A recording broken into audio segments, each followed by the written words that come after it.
வணக்கம். இது ஐபிசி தமிழின் காலை நேர பிரதான செய்திகள். முதலில் தலைப்புச் செய்திகள். ஆரம்பமானது அணையா விளக்கு போராட்டம். வோல்கர் டர்க்கின் கவனத்தை ஈர்க்க நடவடிக்கை. இனியும் கடலில் ரத்தம் சிந்துவதை ஏற்க முடியாது. யாழ் மீனவ பிரதிநிதிகள் தெரிவிப்பு. பிள்ளையான் வழக்கால் சட்டமா அதிபர் திணைக்களத்திற்கும் சிக்கல். தீவிரப்படுத்தப்படும் விசாரணைகள். ஸ்ரீலங்காவில் பயங்கரவாத தடை சட்டத்தால் அரசாங்கத்திற்கு அழுத்தம். நீதி அமைச்சருக்கு மனித உரிமைகள் ஆணைக்குழு கடிதம்.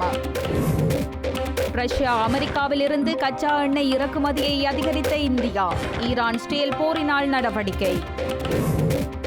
உலக கச்சா எண்ணெய் போக்குவரத்தின் முக்கிய நீரிணையை மூடிய ஈரான். அதிகரிக்கப் போகும் எரிபொருள் விலை. தொடர்பான விரிவான செய்திகள். யாழ்ப்பாணம் செம்மணி மனித புதைகுழிக்கு சர்வதேச நீதி கோரி தொடர் போராட்டம் ஒன்று இன்று ஆரம்பிக்கப்பட்டுள்ளது. இந்த போராட்டம் இன்று ஆரம்பித்தது தொடர்ச்சியாக நாளை மற்றும் நாளை மறுதினமும் இடம்பெறவுள்ளதாக அறிவிக்கப்பட்டுள்ளது. ஐநா மனித உரிமைகள் பேரவையின் ஆணையாளர் வோல்கர் டர்க்கின் யாழ்ப்பாண பயணத்தின் போது அவரது கவனத்தை ஈர்க்கும் வகையில் இந்த போராட்டம் அமையும் எனவும் தெரிவிக்கப்படுகின்றது.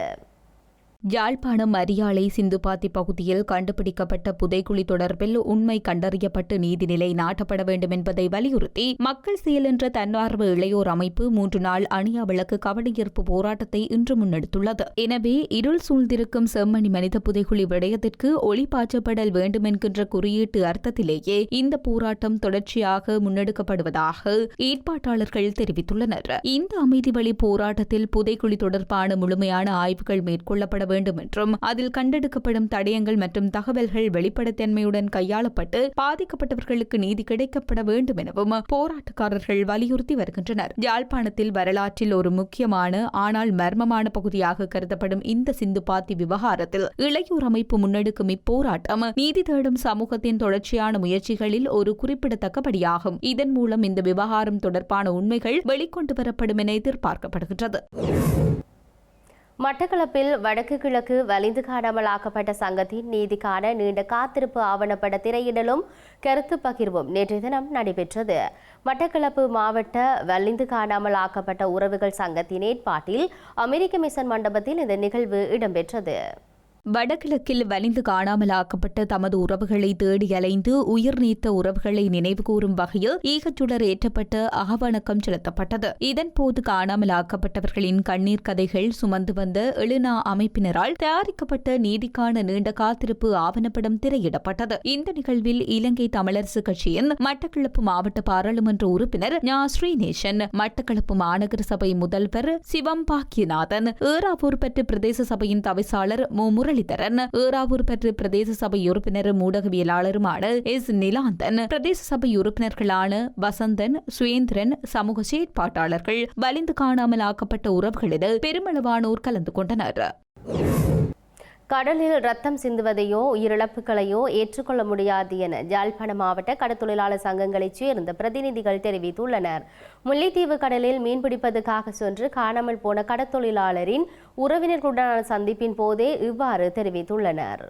இந்த கடலில் இரத்தம் சிந்துவதையோ உயிர் பிரிவதையோ நாங்கள் ஏற்றுக்கொள்ள முடியாது. இவருடைய விடயமும் என்ன நடந்தது என்பதை தற்போது இன்றைக்கு எங்களுடைய போலீசாரும் மற்றவர்களும் அது சம்பந்தமாக ஆராய்வு செய்து கொண்டிருக்கிறார்கள். சில சந்தேகங்களையும் சொல்லிக் கொண்டிருக்கிறார்கள். இதுவரையில் எதுவுமே சரியான உறுதிப்பாடு இல்லை.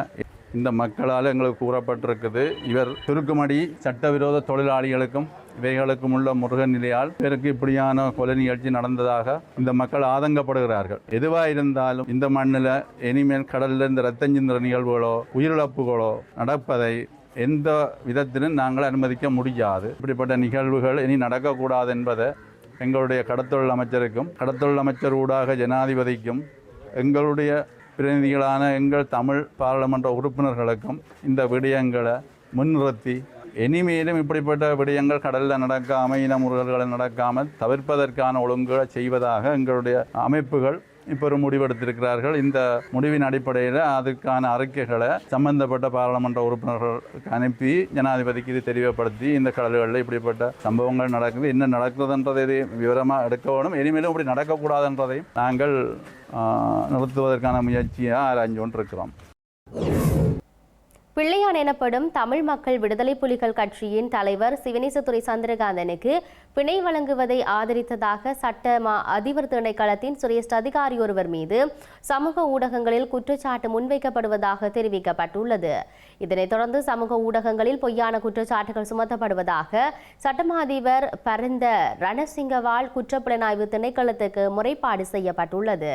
சட்டமா அதிபர் திணைக்கள பணியாளர்கள் மீது சமூக ஊடகங்களில் பொய்யான குற்றச்சாட்டுகள் சுமத்தப்படுவதாக சட்டமா அதிபர் பரிந்த ரணசிங்க குற்றப்புலனாய்வு திணைக்களத்திற்கு முறைப்பாடு செய்துள்ளார். இதனைத் தொடர்ந்து குற்றப்புலனாய்வு திணைக்களம் விசாரணைகளை ஆரம்பித்துள்ளது. பதவி உயர்வுக்காக காத்திருக்கும் சட்டமா அதிபர் திணைக்களத்தின் சிரேஷ்ட அதிகாரிகள் மீது குற்றச்சாட்டுகள் சுமத்தப்படுவதாக தகவல்கள் தெரிவிக்கின்றன. பிள்ளையான் எனப்படும் தமிழ் மக்கள் விடுதலை புலிகள் கட்சியின் தலைவர் சிவனேசதுரை சந்திரகாந்தனுக்கு பிணை வழங்குவதை ஆதரித்ததாக சட்டமா அதிபர் திணைக்கள சிரேஷ்ட அதிகாரியொருவர் மீது சமூக ஊடகங்களில் குற்றச்சாட்டு முன்வைக்கப்படுவதாக தெரிவிக்கப்பட்டுள்ளது. அதே நேரம் கட்டாய விடுமுறையில் அனுப்பப்பட்டுள்ள காவல்துறை மா அதிபர் தேசபந்து தென்னக்கோன் தொடர்பான வழக்கில் சிரேஷ்ட அதிகாரிக்கு பதிலாக கனிஷ்ட அதிகாரியொருவரை சட்டமா அதிபர் திணைக்களம் பிரதிநிதித்துவப்படுத்தியதாகவும் குற்றச்சாட்டுகள் முன்வைக்கப்படுகின்றன. சட்டமா அதிபர் திணைக்களம் இதுவரை 600ற்கும் மேற்பட்ட குற்றப்பத்திரிகைகளை மேல் நீதிமன்றத்தில் தாக்கல் செய்துள்ள நிலையில் சமூக ஊடகங்கள் மூலம் சட்டமா அதிபர் திணைக்களத்திற்கு எதிராக இதுபோன்ற குற்றச்சாட்டுகள் முன்வைக்கப்படுவதாக தகவல்கள் தெரிவிக்கின்றன. ஸ்ரீலங்காவில் பயங்கரவாத தடை சட்டத்தை ரத்து செய்யுமாறு வலியுறுத்தி நீதியமைச்சர் கர்சன நாணயக்காரவுக்கு இலங்கை மனித உரிமைகள் ஆணைக்குழு கடிதம் ஒன்றை அனுப்பியுள்ளது. பயங்கரவாத எதிர்ப்பு மற்றும் விசாரணை பிரிவால் முகமது டுஷ்டி என்ற இளைஞர் பயங்கரவாத தடை சட்டத்தின் கீழ் கைது செய்து தடுத்து வைக்கப்பட்டமை தொடர்பில் தங்களால் கண்டறியப்பட்ட விடயங்கள் மற்றும் பரிந்துரைகள் அடங்கிய அறிக்கையை அண்மையில் மனித உரிமைகள் ஆணைக்குழு வெளியிட்டது. எந்தவொரு குற்றத்திற்கும் ஆதாரங்கள் இல்லாத போதிலும் டுஷ்டியை 14 நாட்கள் தடுத்து வைத்து மத ரீதியான கடும் போக்காளர் என சித்தரிப்பதற்கு முயற்சிக்கப்பட்டது. இந்த நடவடிக்கைகள் டுஷ்டியின் அடிப்படை உரிமைகளை மீறுவதாக உள்ளது எனவும் இலங்கை மனித உரிமைகள் ஆணைக்குழு தெரிவித்துள்ளது. இந்த காரணங்களுக்கான பயங்கரவாத தடை சட்டம் முற்றாக நீக்கப்பட வேண்டும் எனவும் நீதியமைச்சர் ஹர்சன நாணயக்காரவுக்கு அனுப்பி வைத்துள்ள கடிதத்தில் இலங்கை மனித உரிமைகள் ஆணைக்குழு வலியுறுத்தியுள்ளது. ஸ்ரீலங்கா ஜனாதிபதி அனுரகுமார திசாநாயக்கவை பெறப்பட்ட மற்றும் இன்னும் நிலுவையில் உள்ள வெளிநாட்டு நேரடி முதலீடுகள் பற்றிய தெளிவான விளக்கத்தை வழங்குமாறு ஸ்ரீலங்கா பொதுஜன பெரமுன நாடாளுமன்ற உறுப்பினர் நாமல் ராஜபக்ஷ கோரியுள்ளார். அவர் தனது எக்ஸ் பதிவிலேயே இவ்வாறு குறிப்பிட்டுள்ளார். அரசாங்கம் உண்மையான புள்ளி விவரங்கள் குறித்து குழப்பத்தை ஏற்படுத்துவதாக நாமல் ராஜபக்ஷ குற்றம் சாட்டியுள்ளார். 2025ஆம் ஆண்டின் முதல் காலாண்டில் தமது அரசாங்கம் 96 மில்லியன் அமெரிக்க டாலர்களை அந்நிய நேரடி முதலீட்டில் ஈர்த்ததாக அனுர ஆரம்பத்தில் கூறியிருந்தாலும் அவரது அமைச்சர் சுனில் ஹந்துன்னெத்தி அந்த எண்ணிக்கை 650 மில்லியன் அமெரிக்க டாலர்கள் என்று கூறியதாக நாமல் ராஜபக்ஷ தனது பதிவில் குறிப்பிட்டுள்ளார். பின்னர் தமது அறிக்கையை அனுர திருத்தி இந்த ஆண்டு இதுவரை தனது அரசாங்கம் 4.6 பில்லியன் அமெரிக்க டாலர் முதலீடு திட்டங்களை ஈர்த்துள்ளதாக கூறியதாகவும் அவர் குறிப்பிட்டுள்ளார். இருப்பினும் இந்த தொகை இன்னும் நாட்டிற்கு வரவில்லை எனவும் இந்த முரண்பாடான அறிக்கைகளால் அனுர முழுமையான குழப்பத்தில் இருப்பதாகவும் தனது சொந்த நிர்வாகத்திற்குள் என்ன நடக்கின்றது என்பது அவருக்கு தெரியாது என்றும் நாமல் ராஜபக்ஷ சாடியுள்ளார். தனது உண்மைகளை சரியாக புரிந்து கொண்டு தன்னையும் நாட்டையும் குழப்பிக் கொள்வதற்கு பதிலாக தெளிவான விளக்கத்தினை வழங்குமாறு நாமல் ராஜபக்ஷ அனுரகுமார திசாநாயக்கவை தனது பதிவில் கேட்டுக் கொண்டுள்ளார். யாழ்ப்பாணத்தில் போதைப்பொருள் வியாபாரம் அதிகரித்து வருவதுடன் அதனுடன் தொடர்புடைய கைதுகள் இடம்பெற்று வருகின்றமை கரிசனைகளை ஏற்படுத்தி வருகின்றது. போதைப்பொருள் கைதுகளில் எதிர்கால இளைய சமுதாயம் பாதிக்கப்பட்டு வருகின்றமையை அவதானிக்க முடிகின்றது. யாழ்ப்பாணம் கட்குளம் பகுதியில் 1 கிலோ கஞ்சா கலந்த மாவாவுடன் சந்தேக நபர் ஒருவர் கைது செய்யப்பட்டுள்ளார். இவர் நீண்ட காலமாக கஞ்சா கலந்த மாவா விற்பனை செய்து வந்ததாக தெரிவிக்கப்படுகிறது. யாழ்ப்பாணம் மாவட்ட காவல்துறை புலனாய்வு பிரிவினருக்கு கிடைத்த ரகசிய தகவலின் அடிப்படையில் இந்த கைது நடவடிக்கை முன்னெடுக்கப்பட்டது. கைது செய்யப்பட்ட சந்தேக நபரிடம் விசாரணைகள் முன்னெடுக்கப்பட்டு வருகின்றன. விசாரணைகளின் பின்னர் அவரை யாழ்ப்பாணம் நீதிமன்றத்தில் முற்படுத்துவதற்கான நடவடிக்கைகளை காவல்துறையினர் மேற்கொண்டுள்ளனர். ரஷ்யா மற்றும் அமெரிக்காவிலிருந்து கச்சா எண்ணெய் இறக்குமதியை இந்தியா அதிகரித்துள்ளது. ஈரான் இஸ்ரேல் போர் நிலைமை காரணமாக இந்த நடவடிக்கையை இந்தியா முன்னெடுத்துள்ளதாக தெரிவிக்கப்பட்டுள்ளது.